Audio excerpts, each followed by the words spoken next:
போது பக்கத்துல அந்த பாதகை கிழிந்திருக்கு. நீ தாண்டா கிழித்தே என்று அவரை அடித்து துன்புறுத்தி இருக்கிறார்கள்.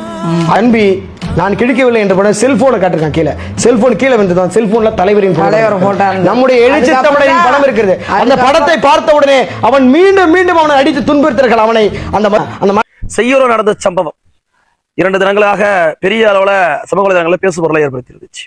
பாட்டாளி மக்கள் கட்சிக்காரங்க கடத்திட்டாங்க. விசிகாவுடைய தலைவர் தோல் திருமாவளவன் அவர்களுடைய புகைப்படத்தை பார்த்துட்டு அந்த பையனை அடிச்சுட்டாங்க அப்படி என்கின்ற கட்டுக்கதைகளை நாம பார்த்தோம். அது என்னமோ இந்த சமுதாயத்திற்கு வந்த சாபக்கேடாட்டு இருக்கு. ஏதாவது வீண் பழிய சுமந்துகிட்டே இருக்குது இந்த சமுதாயம். காவல்துறை விசாரித்து உண்மையை வெளியிட்டு இருக்கிறாங்க. ஒவ்வொரு தரப்படாத என்ன சொல்லப்பட்டுச்சு, பாட்டாளி மக்கள் கட்சியினர் கடத்திட்டு போனாங்க அப்படின்னு சொல்லப்பட்டதை இது மிகைப்படுத்தி சொல்லப்படுறதுன்றத காவல்துறையை வெளியிட்டு இருக்கிறாங்க. பத்திரிகை செய்தியில காவல்துறையை அதை வெளியிட்டு இருக்கிறாங்க. வெள்ளிக்கிழமை அன்னைக்கு இரு தரப்புமே வழக்கு கொடுக்கலன்னு காவல்துறை சொல்றாங்க. நான் அன்னைக்கே சொன்னது, அந்த காலையில சொன்னதுதான்.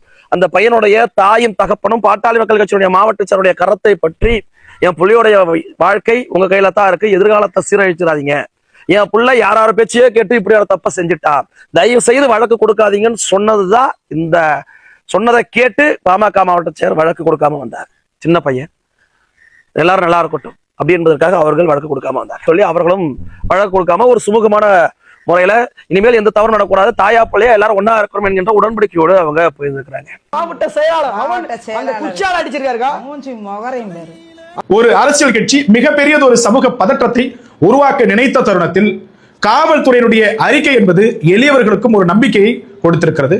உள்ளதை உள்ளபடியே காவல்துறையின் அறிக்கை வெளியிட்டு இருக்கிறது. என்ன இருக்கு, எவ்வளவு பெரிய சாதிய வன்மத்தோடு திகழக்கூடிய பாட்டாளி மக்கள் கட்சியின் மாவட்ட செயலாளர் அவரை வன்மையாக கண்டிக்கக்கூடிய ஒரு கண்டனம் தான் இது.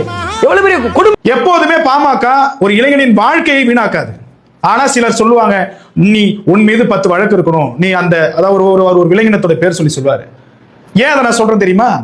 அன்னைக்கு அந்த பையன் மேல புகார் கொடுத்துருக்கலாம். ஏன் கொடுக்கலன்னா, சின்ன பையன் பாவம், போயிட்டு உள்ள போயிட்டு பெயில வெளில வந்து அவன் வாழ்க்கை ஃபுல்லா ஹேரிங் போயிட்டு இருக்க தேவையில்ல, ஏதோ படிக்கட்டும் அப்படின்னு சொல்லிட்டு தான் நீ புகார் கொடுக்கல. ஆனால் இப்ப அந்த பையனை வச்சு அரசியல் செய்ய நினைச்ச அரசியல் கட்சி இந்த பையனுக்கு வாங்கி கொடுத்திருக்க மிகப்பெரிய ஒரு பட்டம் என்ன தெரியுமா? குற்றவாளி.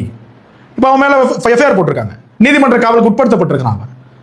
வழக்கு வேண்டாம்னு சொன்ன பாமக எங்க இந்த விடயத்தை வீரியமாக உருவாக்கி இப்ப அந்த பையன் மேல வழக்கு வாங்கி கொடுத்திருக்க அந்த அரசியல் கட்சி எங்க? நீங்களே புரிஞ்சுக்கணும்.